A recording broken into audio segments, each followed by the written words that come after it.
seja para todo sempre o nome santo e eterno do nosso Deus. Queridos e amados irmãos que compõem o ministério da família da Igreja Batista Jerusalém, eu os saúdo com a graça e a paz do Senhor. Saúdo também de forma respeitosa e carinhosa ao pastor dessa amada igreja.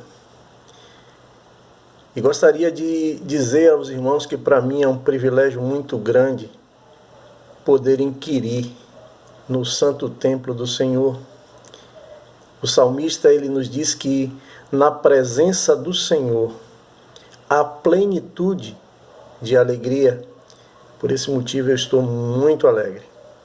Eu queria convidar os irmãos a abrir as suas Bíblias no livro do Gênesis, no capítulo 2, leremos dos versículos 22 a 24. A palavra de Deus diz assim: E da costela que o Senhor Deus tomou do homem, formou uma mulher e trouxe-a a Adão. E disse Adão: Esta agora é osso dos meus ossos e carne da minha carne. Esta será chamado varoa, porquanto do varão foi tomado. Portanto, deixará o varão o seu pai e a sua mãe, e apegar-se-á à sua mulher, e serão ambos uma só carne. Feche os seus olhos, curva a tua cabeça. Vamos entrar na presença do Pai. Santo Deus, amado Pai, grandioso e exaltado é o teu santo nome. Nós te suplicamos agora, ó Pai, unção dobrada do teu Santo Espírito, porque a tua palavra foi lida e ela está diante do teu povo, Senhor. Que o Senhor traga a revelação aos nossos corações, em nome de Jesus. Amém. Queridos, o texto que acabamos de ler, ele traz o momento em que o Senhor dá início ao seu projeto pessoal e fundamental para a perpetuação da humanidade. Ele cria, estabelece, fundamenta a família.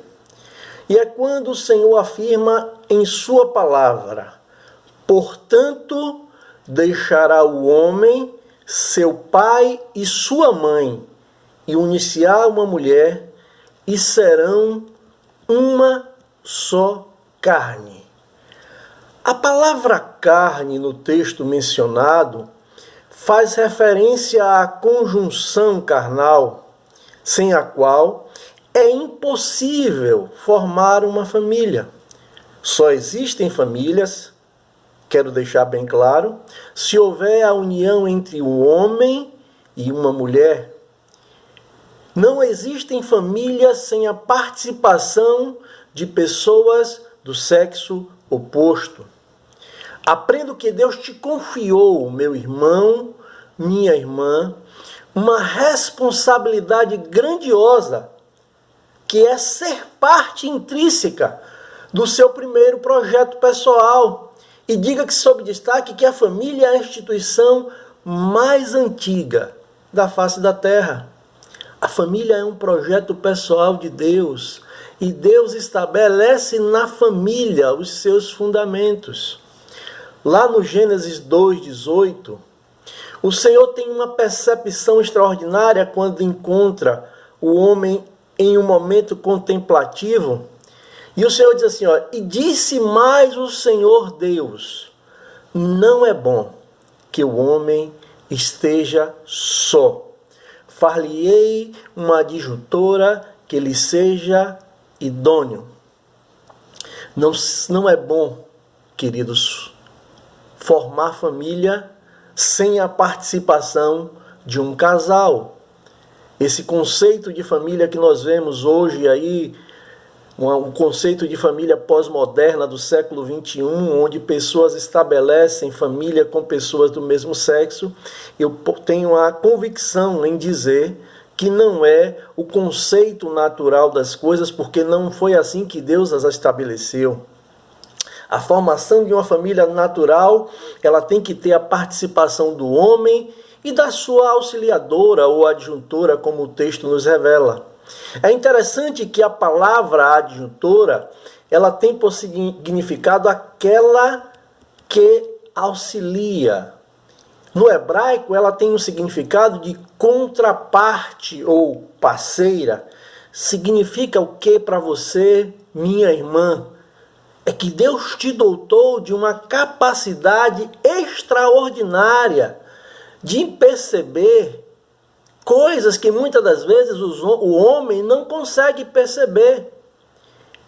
E a sua capacidade de percepção, ela é tão grande que você, minha irmã, entra logo em ação para auxiliar o seu marido.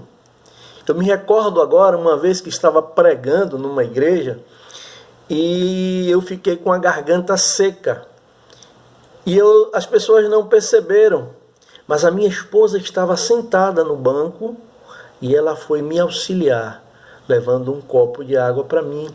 É isso que Deus doutou à mulher, é essa capacidade de percepção de coisas que estão acontecendo ao seu redor, para que você perceba e entre em ação para auxiliar o seu marido em determinadas situações. A mulher auxilia o marido porque ela reconhece que ambos têm uma missão. E nessa missão, queridos, não há espaço para fracassos, não há espaço para insucessos. É por isso que Paulo, escrevendo à igreja de Éfeso, no capítulo 5, no versículo 22, ele diz, vós, mulheres, sujeitai-vos aos vossos maridos como ao Senhor.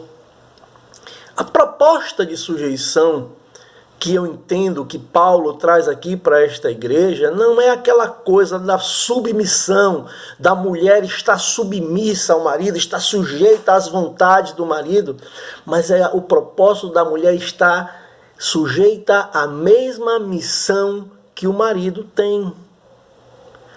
O marido tem uma missão, a mulher identifica essa missão e entra como auxiliadora, entra como suporte do marido para que ambos cumpram junto essa missão. A palavra de Deus, ela é perfeita. E lá em Provérbios 31, diga sob destaque que é um escrito da mãe do rei Lemuel, no versículo 10, faz uma pergunta extraordinária. Quando ela diz assim, mulher virtuosa, quem a pode achar?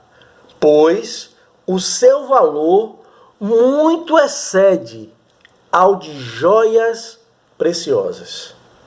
Queridos, mulher virtuosa significa mulher capaz.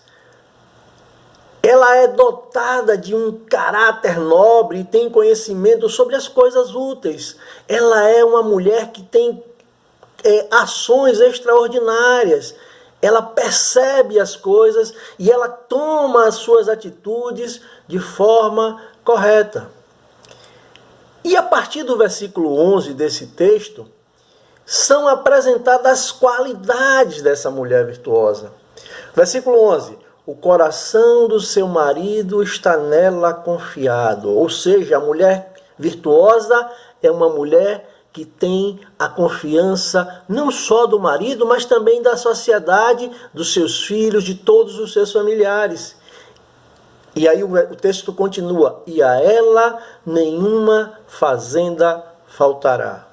O que é que está acontecendo aqui com essa mulher virtuosa? Porque nenhuma fazenda faltará. Todos nós temos aqueles momentos de grande abastança dos nossos mantimentos e também temos momentos de falta, momentos de necessidade. A mulher virtuosa não deixa faltar o mantimento na sua casa, ela se reinventa. Se for preciso fazer uma limonada só com um limão, ela vai fazer essa limonada com um limão e vai dar para toda a família. A mulher virtuosa é isso, é por isso que nenhuma fazenda faltará. A mulher virtuosa, ela é trabalhadeira, ela se esforça muito pela família. Ela sabe onde conseguir os suprimentos para a família.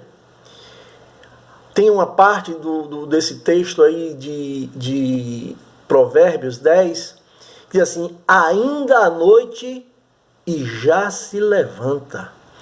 A mulher virtuosa não tem tempo ruim. Ela acorda de madrugada se for preciso, sai no frio se for preciso, sai debaixo da chuva se for preciso, para sustentar, para abastecer sua família, auxiliando o seu marido que está no trabalho. A mulher virtuosa, ela gerencia bem a sua casa. Mas aí vem uma coisa, lá no versículo 23, que se os homens entenderem o conceito de mulher virtuosa, vão dar glória a Deus aqui nesse momento. E se as mulheres virtuosas, que ainda não praticam esse ato, vão começar a praticar. Conhece-se o seu marido nas portas, quando se assentam com os anciãos da terra. Por que ela faz, a mãe do rei Lemuel faz menção dessa qualidade da mulher virtuosa, que conhece o seu marido nas portas, quando se assenta com os anciãos da terra? Vamos entender. Porque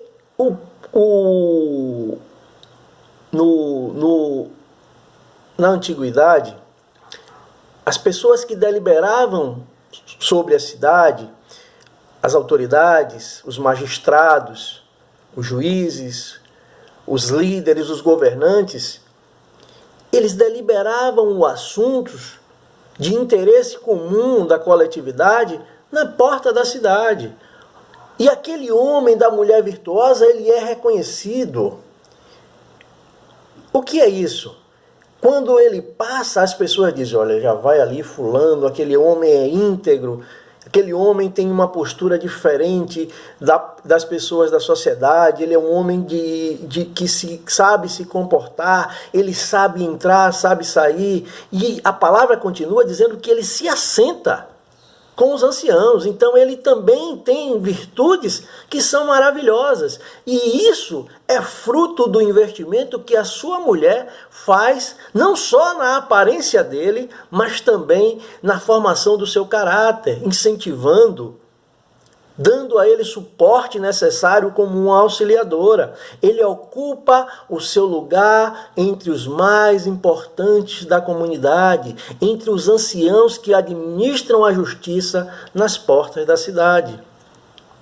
É interessante que o livro de Provérbios nos traz um outro conceito sobre a mulher, lá no capítulo 14, no versículo 1, quando diz assim: olha, toda mulher sábia edifica a sua casa, a insensata, porém, derruba com as próprias mãos.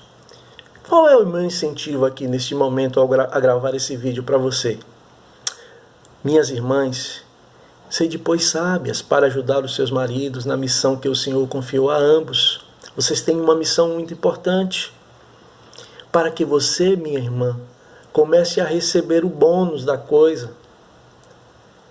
O seu marido só vai lhe dar esse bônus da sua ação em ser virtuosa a partir do momento em que ele for reconhecido. Já imaginaram um irmão chegando na porta da Igreja Batista Jerusalém? Já vai ali o irmão fulano. Aquele homem tem uma mulher muito virtuosa, ele só anda arrumado, ele é bem afeiçoado, a sua mulher capricha na sua indumentária. Eu preciso confessar uma coisa para os irmãos. Eu sou um cara meio desleixado, mas a minha esposa, ela gosta de arrumar a minha roupa e ela gosta que as coisas combinem. Apesar de eu não gostar disso, ela gosta. É uma virtude dela. Já imaginou Leleco sem Dinha? Já imaginou Edilson sem N? Enos sem Jose? Mulher virtuosa, quem a achará? Sede pois sábias, querida, e continue sendo mulheres virtuosas. Por quê? Efésios 5, 25 diz assim: vós maridos, amai vossa mulher, como também Cristo amou a igreja e a si mesmo se entregou por ela.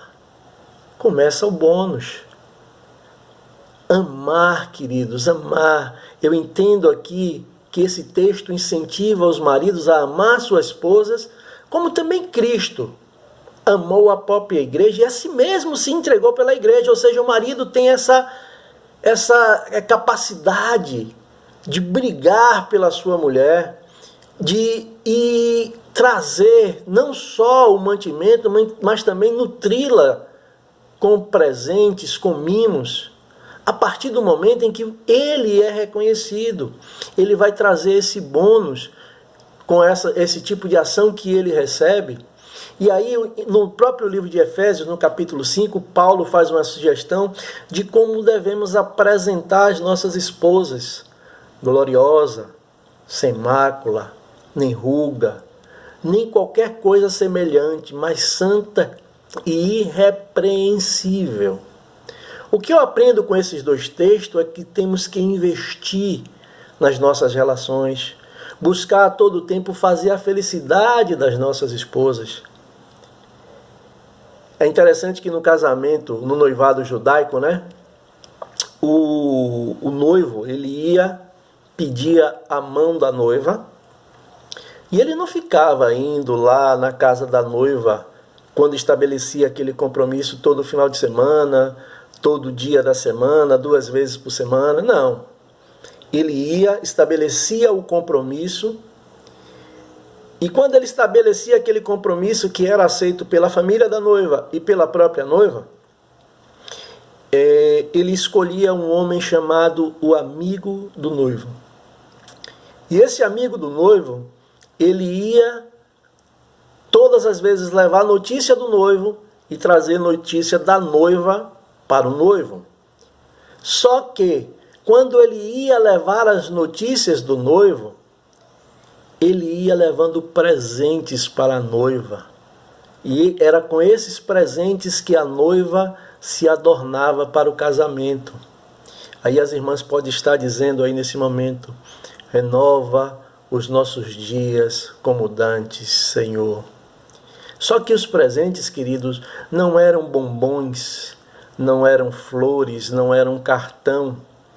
Os presentes eram joias com que a noiva se adornava para o casamento. Se você não tem condições de dar uma joia para sua esposa, para presenteá-la, dê um bombom. Nós estamos no século 21. Não estamos no século 1. Se você não tem condições de dar uma joia, dê um cartão. Se você não tem condições de dar uma joia, dá uma flor, não precisa ser um buquê. Eu tenho certeza que com essa atitude você vai agradar a sua mulher virtuosa e ela passará a ser ainda mais virtuosa. Casamento, queridos, ele é pautado acima ou com bases numa união unilateral, união de duas pessoas que são diferentes, mas que se amam, que gostam uma das outras. Uma certa feita eu fui convidado para ir testemunhar um noivado.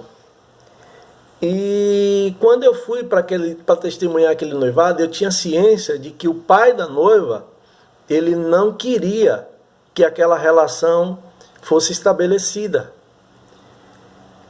Mas eu fui assim mesmo. E chegando lá, o noivo começou a argumentar com o pai da noiva, e ele começou a rechaçar as argumentações, e a rechaçar cada vez mais as argumentações. E aí, num dado momento, quando ele perdeu todo o seu argumento, ele disse: eu passo a palavra para o meu convidado Davi, e eu não tinha o que falar. Mas eu pedi orientação a Deus naquele momento, e Deus me deu uma palavra significativa para a vida daquele casal que está junto até hoje, há mais de 10 anos. Eu vim a ser padrinho do casamento deles. E eu tive aqui, assim, aquele insight dado por Deus, e perguntei a um e a outro: você quer ser feliz? E a resposta que eles deram foi que queriam ser felizes. E aí eu disse: olha, se vocês querem ser felizes, não casem. Porque casamento não é para fazer a felicidade minha, nem a sua felicidade. Casamento não é para fazer a felicidade da pessoa. Eu não me casei para ser feliz. O casamento é para que eu me casei para fazer com que a minha esposa fosse feliz. Se você quer que a sua esposa seja feliz, então case-se. Queridos, amados irmãos, amigos da Igreja Batista Jerusalém, no casamento a gente tem que buscar fazer a felicidade do nosso cônjuge. Automaticamente, em fazendo a felicidade do nosso cônjuge, nós estaremos fazendo a nossa própria felicidade, porque vai ter a lei do retorno. A felicidade que eu faço para Cláudia, ela dá de volta para mim, porque ela também quer fazer a minha felicidade. E é isso que cada um de nós, como casal, como corpo de Cristo, devemos querer buscar dioturnamente. É fazer a felicidade do outro, fazer a felicidade do homem ou da mulher que está ao nosso lado, que está na mesma missão que nós temos, no mesmo projeto que foi iniciado lá no Éden pelo nosso Deus, que é se tornar uma só carne. Que nós possamos entender esse propósito do nosso Deus para as nossas vidas e possamos cada vez mais buscar a união. Eis que os filhos são herança da parte do Senhor, porque com a união entre o homem e a mulher, nós fazemos, concretizamos, realizamos o projeto do Senhor nos nossos filhos. Que Deus abençoe as nossas vidas, nos dê discernimento para entender a vontade de Deus para cada um de nós. Um grande abraço, curva a sua cabeça, eu queria orar pelo seu casamento, eu queria orar por você aqui agora.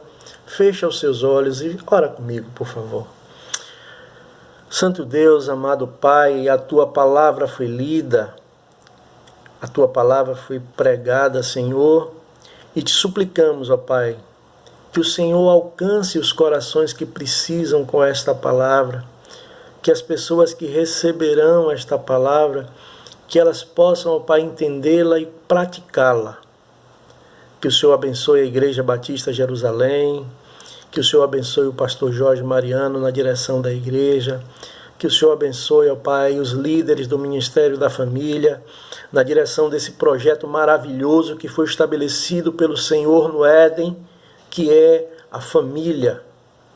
Que o Senhor abençoe cada casal, cada família desta igreja, as famílias da Bahia, as famílias do Brasil, as famílias do mundo, ó Pai.